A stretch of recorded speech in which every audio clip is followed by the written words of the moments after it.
জামায়াতে ইসলামী গণতান্ত্রিক রাজনৈতিক দল নয়, বরং একটি নির্দিষ্ট লক্ষ্য নিয়ে পরিচালিত রেজিমেন্টের দল বলে মন্তব্য করেছেন স্থানীয় সরকার, পল্লী উন্নয়ন ও সমবায় মন্ত্রণালয়ের মন্ত্রী এবং বিএনপির মহাসচিব মির্জা ফখরুল ইসলাম আলমগীর। তিনি বলেন, তাদের নির্দিষ্ট লক্ষ্য ও আদর্শ রয়েছে এবং সেই লক্ষ্য বাস্তবায়নের উদ্দেশ্যেই তারা রাজনীতি করছে। তবে শরিয়াভিত্তিক ইসলামী রাষ্ট্র প্রতিষ্ঠার যে লক্ষ্য তারা ধারণ করে তা বাংলাদেশের মানুষের চাওয়া বা দেশের রাজনৈতিক বাস্তবতার সঙ্গে যায় না। তার বক্তব্যের সঙ্গে আপনি নিশ্চয়ই শুনেছেন, এই বক্তব্য নিয়ে বেশ কয়েকদিন ধরে আলোচনা হচ্ছে। আপনারা কিভাবে দেখছেন তার এই বক্তব্যকে? হ্যাঁ, ধন্যবাদ আপনাকে, একুশে টেলিভিশন এবং দেশে প্রবাসে অগণিত দর্শক শ্রোতাকেও কৃতজ্ঞতা। আমরা শুনেছি বিএনপির মহাসচিব এবং মাননীয় মন্ত্রী, অত্যন্ত শ্রদ্ধাভাজন রাজনৈতিক নেতা মির্জা ফখরুল ইসলাম আলমগীর যে কথা বলেছেন, সম্প্রতি বলেছেন উনি জামাত ইসলামী সম্পর্কে অনেক কথাই উনি মাঝে মাঝে বলেন। তো তিনি যে রাজনৈতিক দলটাকে রিপ্রেজেন্ট করেন, ওনার আদর্শ, চিন্তা চেতনা, ওনার স্টুডেন্ট লাইফের ব্যাকগ্রাউন্ড, এগুলো তো সব মোটামুটি আমরা জানি। এখন একটা দল করতে গেলে, ক্ষমতায় থাকতে গেলে কিছু কথা তো তাকে বলতে হয়। তো সেটা ওনার প্রতি শ্রদ্ধা জানিয়েই বলবো। উনি বলছেন যে জামাত ইসলামী গণতান্ত্রিক দল নয়। প্রথম কথা, একটা অসত্য, ভুল কথা তিনি বলেছেন। ফ্রম 1979 টু 2026 বাংলাদেশে অনুষ্ঠিত সব কয়েকটি গ্রহণযোগ্য জাতীয় সংসদের নির্বাচনে, যে নির্বাচন জাতির কাছে গ্রহণযোগ্য হয়েছে, সব কয়টা নির্বাচনে জামাত অংশ নিয়েছে, কম বেশি আসন পেয়েছে। একবার ওনাদেরই দল বিএনপির সঙ্গে সরকার গঠন করে সরকারেও শরিক থেকেছে।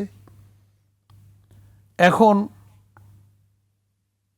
একটা সর্ববৃহৎ বিরোধী দলের ভূমিকায় জামাত ইসলামের নেতৃত্বে পার্লামেন্টে জামাত রিপ্রেজেন্ট করছে। নগদ নিয়ে এলো হার না মানা হার অফার।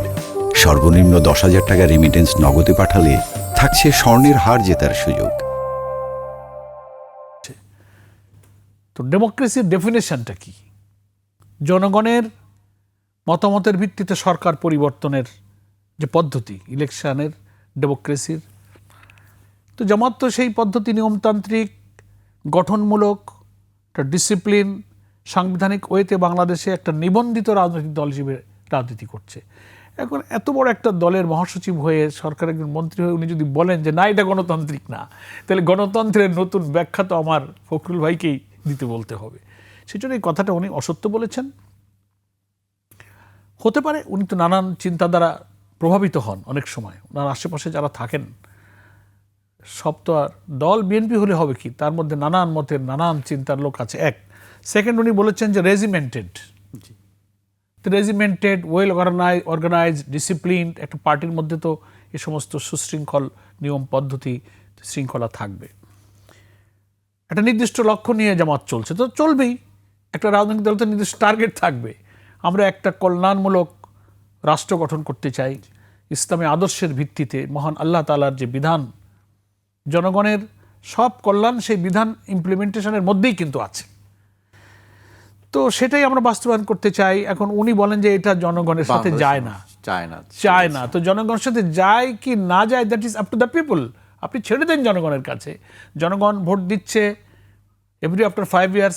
জনগণ তার মতামত দেবে, সরকারকে যাবে আর যাবে না, public will decide, people will decide. ফলে যায় কি যায় না, তো উনি তো দেখতে পাচ্ছেন যে আমাদের জামাত ইসলামের পক্ষ থেকে একটা নতুন বাংলাদেশ, শোষণমুক্ত বাংলাদেশ, দুর্নীতিমুক্ত বাংলাদেশ, বৈষম্যহীন বাংলাদেশের যে কথা আমরা বলছি, সৎ নেতৃত্বের যে কথা বলছি, তো জনগণ আমাদেরকে কি পরিমাণ ভোট দিয়েছে, তো এটা কি জনগণের চাওয়া বা জনগণের সাথে যায়, একে মিন করে না। এই জন্য শুধু প্রথাগতভাবে একটা দলের বিরুদ্ধে কিছু বলতেই হবে তাই একটা কিছু বলে দিলাম, কিন্তু এটার ভেতরগত, বিশ্লেষণগত, অন্তর্নিহিত সত্য না থাকলে মানুষ এসব মন্তব্যে কিন্তু হাসে। সেজন্য আমি এ ব্যাপারে এতটুকুই আমি আমাদের একজন শ্রদ্ধেয় নেতার ব্যাপারে মন্তব্য করতে চাই, এর চেয়ে আর বেশি না।